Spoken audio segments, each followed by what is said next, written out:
Does the train only pass once? Welcome to the Together for Victims podcast. A journey by train around Europe through the complexities of coordinating and harmonising support services for victims of gender-based violence.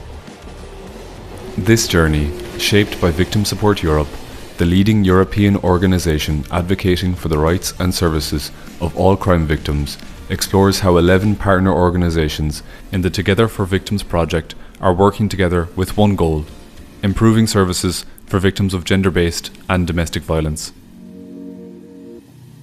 Our Together for Victims podcast takes listeners on a rail journey through 7 countries: Belgium, Croatia, Cyprus, France, Lithuania, the Netherlands and Portugal. And the journey doesn't end there. It will cross even more borders.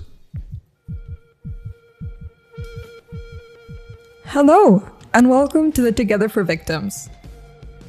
I'm Anna, your host, and today we're coming to you from the welcoming offices of APAV, Victim Support Portugal, right here in Lisbon. It's a crisp November day outside, and the city has that soft autumn light and feel that makes Lisbon both calm yet alive. Sitting here in the APAV's office, surrounded by people dedicated to helping victims of gender-based and domestic violence, you really feel the heart they put into their work. Over the next 30 minutes, we'll be talking about a very, very important tool developed as part of the Together for Victims project, the Individual Needs Assessment, or INA. This tool is designed to help professionals better understand and respond to the specific needs of victims of gender-based violence and domestic violence. I'm joined today by Jasmina from Women's Room in Croatia, who helped develop and implement this tool. Welcome to the podcast. Hi, Anna. Thank you for having me.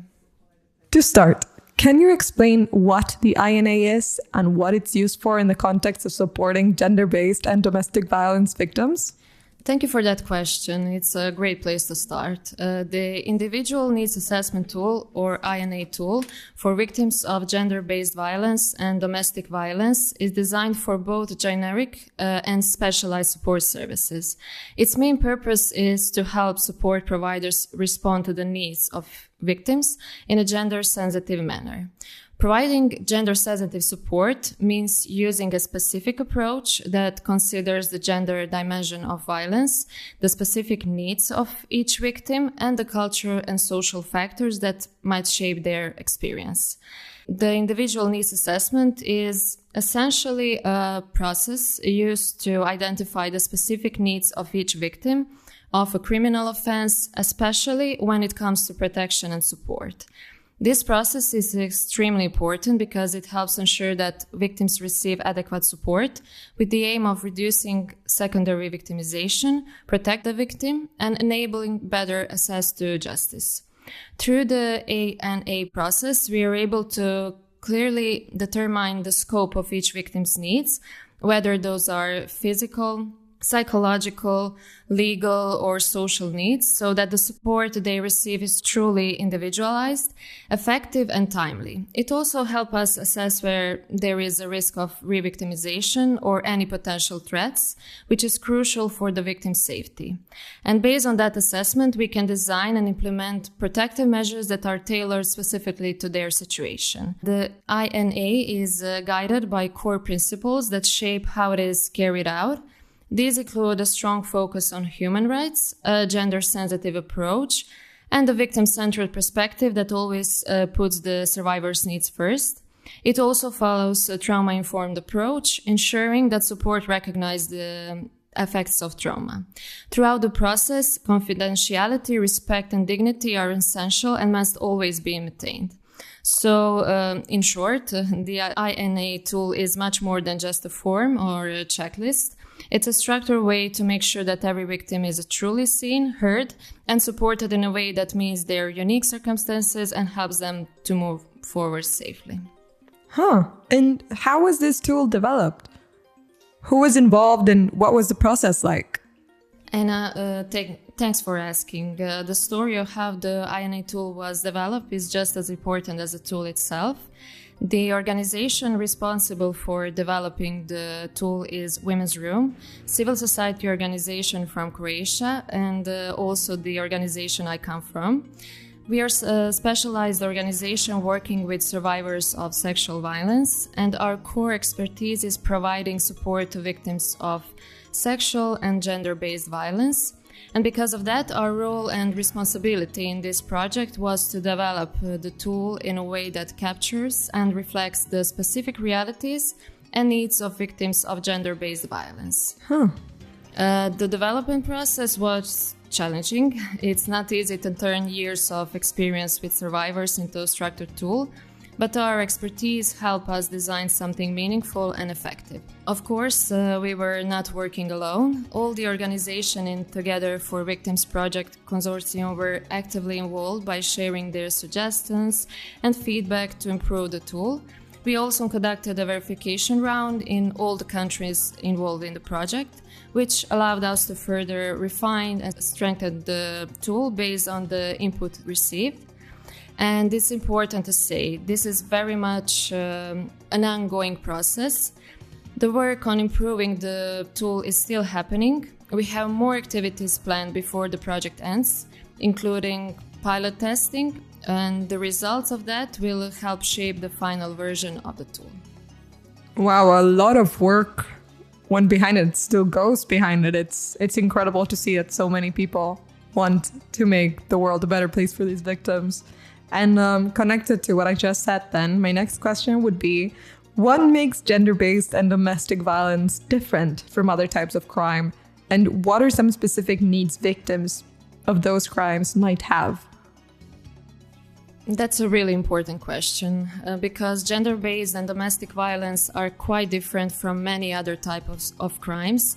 And that difference is exactly why a tool like the INA is so necessary. First of all, the context and the trauma are very specific. Gender-based violence is rooted in power imbalances between women, men, and non-binary people, and in broader issues like gender inequality, societal norms, and systemic discrimination. These dynamics shape how the violence happens and how victims experience it, and they are often not present in other types of crime. We also have to consider intersectionality. Survivors, for example, may face overlapping forms of discrimination, whether based on ethnicity, disability, age, or sexual orientation, and all of that influences their experience and their needs. Then there's the question of safety and risk. Victims of gender-based or domestic violence are often at a higher risk of repeated or escalating violence, especially if the perpetrator is still free, if the violence hasn't been reported, or if post-separation violence occurs. Assessments need to take those ongoing risks into account and help develop safety plans that truly protect the person. Many survivors also experience isolation from their support networks because of the perpetrator's tactics, and addressing that isolation is essential for both safety and recovery. Gender-based violence and domestic violence victims also need specialized support.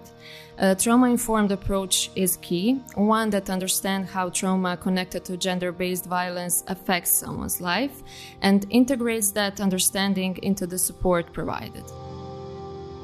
Legal needs are also often very specific. Survivors might need help with restraining orders, custody issues, or even immigration matters, all closely tied to the violence they've experienced. Another crucial element is empowerment.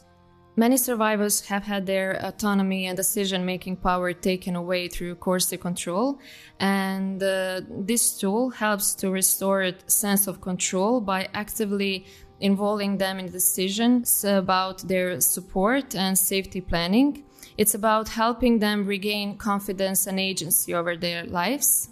We also can't ignore cultural and societal factors. Cultural norms, including prejudices, can shape the violence itself and how survivors experience it. So cultural sensitivity has to be part of the process.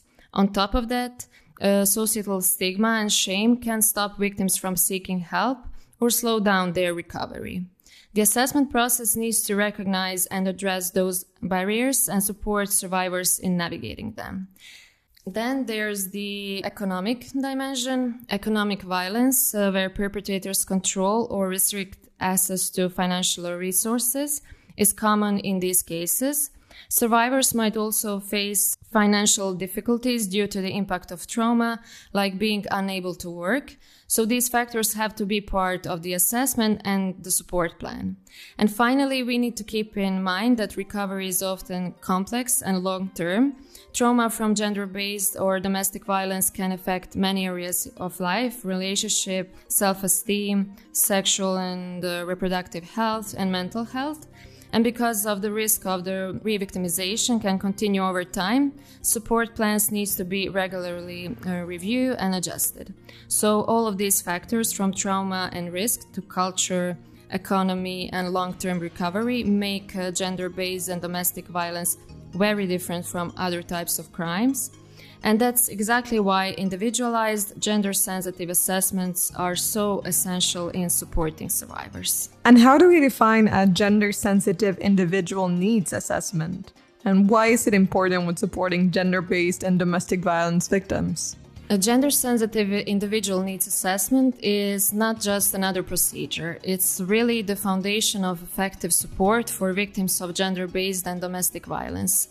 At its core, it's a process that looks beyond the surface. It's about understanding each victim's specific needs, circumstances, and risks. By doing that with full awareness of how gender shapes the experience of violence. Gender-based and domestic violence are not random acts. They are deeply rooted in gender inequality and often perpetrated by patriarchal power structures, sexism, and discrimination. Most victims are women, and people in LGBTQA+ community are also disproportionately affected, though men can be victims too, of course. A gender-sensitive approach acknowledges these dynamics and recognizes how stigma, shame, and fear of judgment often silence survivors. It also means recognizing that gender-based violence and domestic violence are usually not isolated incidents. They often involve patterns of coercive control and abuse, whether financial, emotional, or psychological. Part of the assessment is looking for signs of manipulation or intimidation that might not be immediately visible, but which can stop victims from reaching out for help. A gender-sensitive INA also prioritizes a trauma-informed approach to minimize the risk of re-traumatization. That means creating a safe environment, listening without judgment, and avoiding unnecessary pressure to disclose painful details. It's about using language that empowers and supports self-determination rather than just reinforcing feelings of helplessness. Another crucial part of this process is understanding that the impact of mental health and well-being. Many survivors face PTSD, anxiety, or depression as a result of violence. Screening for these effects and connecting survivors to trauma-informed mental health support can make a huge difference in their recovery. I would also add safety and confidentiality that are absolutely central too. Assessments must consider the risk of ongoing violence and ensure privacy and protection from retaliation. In many cases, the perpetrator is someone close to the victim, an intimate partner or family member, and leaving the relationship isn't always simple. In fact, the risk of femicide often increases when a woman decides to leave, so safety planning is essential. A gender-sensitive INA also considers the long-term social and economic impacts. Many survivors face financial dependency or have limited options because the perpetrator controls their resources.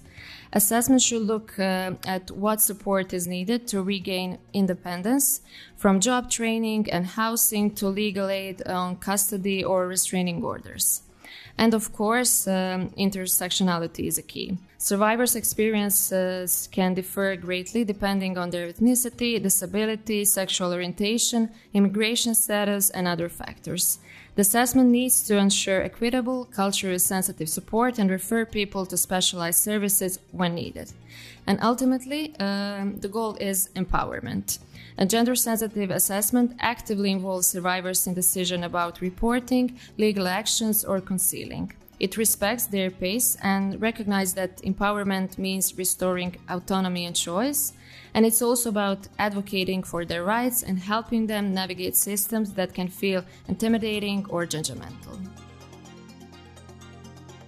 Are there common misconceptions about gender-based and domestic violence that the individual needs assessment tool, so the INA tool, help to challenge? Unfortunately, there are still many misconceptions about gender-based and domestic violence, and one of the strengths of the INA tool is that it directly challenges those myths through the way it works. One very common misconception is that gender-based or domestic violence is a private matter that happens behind closed doors, and it isn't really a societal concern. The INA tool completely rejects that idea by framing gender-based violence and domestic violence as serious human rights violations and deep social problem rooted in a gender inequality and patriarchal power structures. It also helps support providers see that this is not about individual conflict, it's about systemic issues that require a structured, coordinated response. Another widespread myth is that victims can just leave if they really want to, but the INA process shows how complex and dangerous that decision can be. Survivors often face coercive control, psychological manipulation, financial dependence, and even an increased risk of severe violence or femicide if they try to leave. By assessing these risks and planning safety measures with the survivor, the INA tool highlights why leaving isn't always a simple or safe option. Wow, that's fascinating. And what should never be done when working with gender-based violence and domestic violence victims? And how can professionals avoid prejudices and stereotypes while staying gender sensitive? You know, one of the biggest lessons for anyone working with victims of gender-based or domestic violence is that how we act or fail to act can make all the difference. There are certain things that should never happen when supporting survivors, no matter how good our intentions are. First of all, we should never blame or judge the victim. Questions like, why didn't you leave? Or what were you doing there? Really only reinforce shame and self-blame. Instead, we have to remember that the responsibility always lies with the perpetrator, not the person who survived. It's also really important not to minimize what happened. Comments like, it's not that bad, or others have it worse might seem harmless, but they invalidate someone's pain. Then there's the issue of forcing disclosure. Survivors should never be pressured to share details or relive trauma before they are ready. We also have to respect their autonomy and making decisions on behalf of the victim, for example, calling the police or arranging shelter without consent, can take away the very control they are trying to regain. Confidentiality, that is absolutely non-negotiable. And something that is often overlooked, never react with shock, disgust, or disbelief. Survivors are sensitive to how we respond. Even a look of surprise can make them feel ashamed or unsafe. And we should also never interrupt them or speak over the victim. Let them lead the conversation. And I would also say that false promises are another big no. It's tempting to say everything will be fine. But in reality, we can control outcomes like safety or justice. And because gender-based or domestic violence are shaped by power, culture, and identity, we must never ignore cultural or social context. And finally, I would say that we should never assume it's a one-time interaction. Support often takes time. Survivors might come back after weeks or months, and we need to be ready for that with patience. And can you explain to our listeners how the INA tool looks like? What does it include? That's a great question because people often imagine the INA tool as something very technical or abstract, but it's actually a very practical and structured guide that helps professionals identify and respond to victims' real-life needs. The tool is built around 4 main categories of needs that victims of gender-based and domestic violence might have. These are safety and protection needs, psychological and physical needs, practical needs, and wider support. Each of these categories is then broken down into more specific areas. For example, under safety and protection, there might be immediate concerns like finding a place to stay, developing a safety plan, or arranging legal protection. Practical needs, for example, might cover things like housing, childcare, or financial assistance, the everyday factors that can make a big difference in rebuilding stability. What's really important to emphasize is that INA tool isn't a checklist to be just ticked off. It's a living, flexible framework. Every victim is unique and their needs can change over time. Some needs are immediate, like safety, while others are long-term, like emotional healing or financial stability. And the person using this tool, whether a social worker, counselor, or other professional, has to be able to prioritize, adapt, and revisit the assessment as the survivor's situation evolves. The tool also integrates gender sensitivity and intersectionality throughout. That means it recognizes that women, men, and non-binary people may face different risks, needs, and barriers. For example, a woman might need protection from a violent partner, while a man might struggle with social stigma around acknowledging victimization. A non-binary person might face discrimination when trying to assess services that aren't inclusive of their identity. At the same time, the tool reminds professionals not to stereotype. Not all women or men or non-binary persons will have the same needs just because of their gender. It's about starting from understanding of gender and power, but always returning to the individual person, their story, their context, and their choices. And how should support providers use the INA tool in their work? And what advice would you give to someone who maybe feels overwhelmed or something by introducing a new tool like this? The first thing to know is that INA tool isn't meant to complicate your work. It's meant to make it more focused, consistent, and effective. In practice, every professional who works with a victim of gender-based or domestic violence should use this tool in some way. That includes psychologists, social workers, legal advisors, anyone involved in providing support. Each professional looks at the victim's situation through the lens of their own expertise and identifies specific needs related to their role.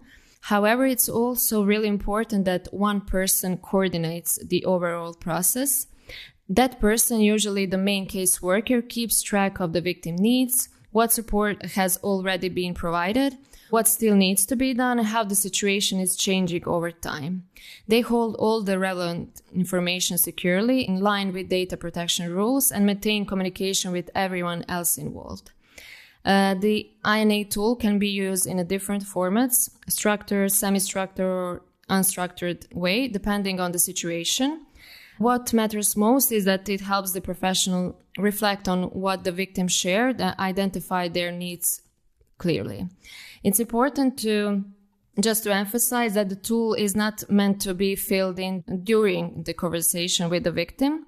Instead, it should be completed after the meeting, once you've had time to process the discussion and think through what the person needs most.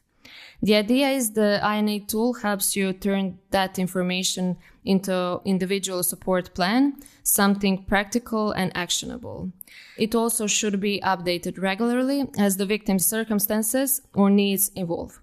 Professionals who might feel overwhelmed, I understand, by the idea of using a new tool, my advice would be see it just as a guide, not as extra paperwork. It's there to help you stay organized, to see the bigger picture, and to make sure no need goes unnoticed. And can support services that aren't specialized in gender-based and domestic violence also benefit from the INA tool? That's a great question, because while the INA tool was developed by specialized organizations that work directly with victims of sexual violence, it's actually designed that any support service, Even those that aren't specialized can benefit from it. In reality, victims of gender-based or domestic violence don't always reach specialized services first, and in these moments, the first response they receive can have a huge impact. This tool helps these professionals who might not have extensive training in gender-based violence or domestic violence to recognize key needs early on and respond in a way that is safe, sensitive, and appropriate. The tool gives them a structured framework to think through what's really going on beyond just the immediate issue that brought the person in. It also helps non-specialized services to stay gender sensitive by reminding them that gender plays a crucial role in how violence happens, how it's experienced, and how victims seek help. For example, understanding that women are statistically most affected, that men may face stigma when disclosing abuse, and that non-binary persons might encounter discrimination in services. All of this helps professionals respond with empathy rather than judgment. Another benefit is that this tool encourages collaboration between general and specialized services. Once a non-specialized service identifies that someone might be victim of gender-based violence or domestic violence, the tool helps guide next steps, who refer to, what kind of support might be needed, and how to share information safely and ethically. And finally, I would say that INA tool can help professionals build confidence. Many people who aren't specialists feel unsure about what to say or to do in this situation, afraid of making things worse. But this tool gives them a roadmap, a way to organize their thoughts, stay focused on the survivor's needs, and approach the situation with sensitivity and care. It's important to mention how the INA tool complements existing national legislation and practices. Could you give us some examples of how support might differ for women, men, and non-binary persons? Maybe also an example of how two victims of the same gender could have completely different needs? That's a really good point, because the INA tool isn't meant to replace national systems or existing procedures. It's designed to complement them. Every country already has legal frameworks and protocols for assessing victims' needs and providing protection. And the INA tool builds on that by offering a more gender-sensitive and individualized perspective.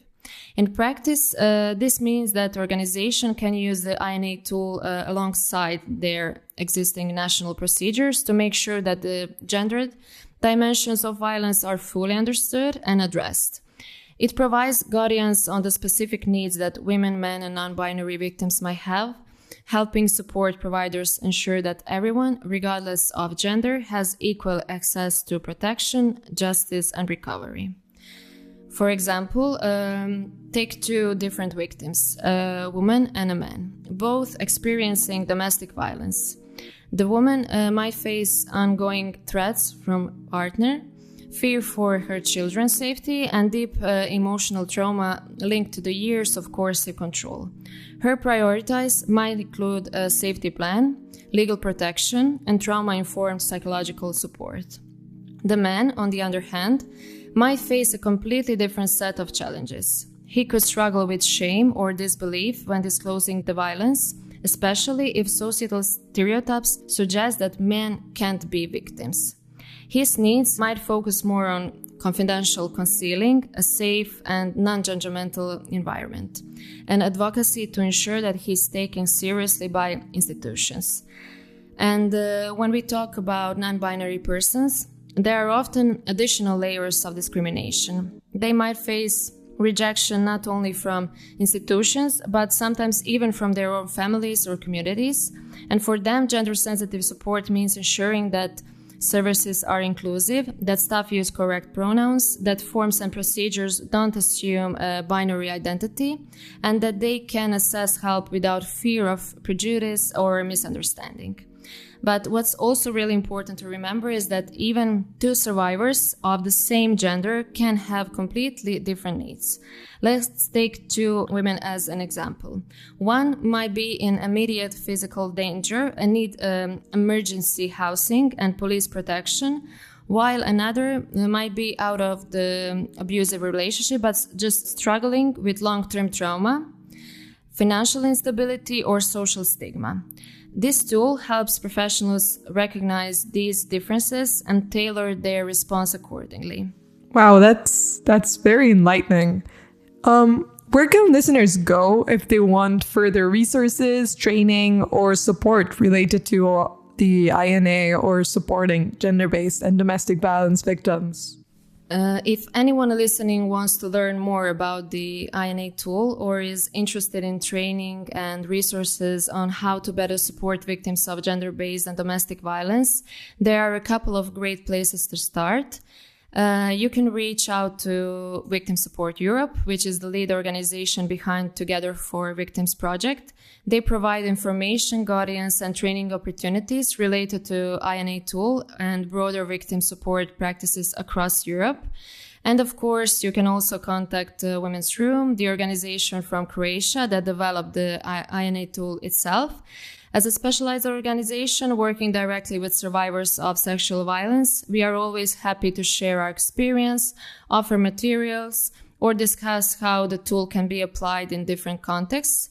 And both Victim Support Europe and Women's Room are committed to strengthening support systems and ensuring that every victim, regardless of gender identity, receives the care, protection, and respect they deserve. So whether you're a professional, a policymaker, or just someone who wants to understand this issue better, please don't hesitate to reach out. The more we share knowledge and work together, the closer we get to creating safer, more supportive communities for everyone. Thank you so much for sharing your insights today, Yasmina. The INA tool is a powerful way to make support more personalized, inclusive, and effective for every victim. Thank you, Anna, for having me. And thank you to our listeners for joining us. Don't forget to subscribe to the 2Gether4Victims podcast to hear more about how organizations across Europe are innovating to better support victims of gender-based violence. Does the train only pass once? You're listening to the 2Gether4Victims podcast, focusing on gender-based violence services. This podcast was produced by the 2Gether4Victims project, led by Victim Support Europe in collaboration with 10 partner organisations and funded by the SURF programme of the European Commission, co-funded by the European Union. Views and opinions expressed are however those of the authors only and do not necessarily reflect those of the European Union or the European Commission. Neither the European Union nor the granting authority can be held responsible for them.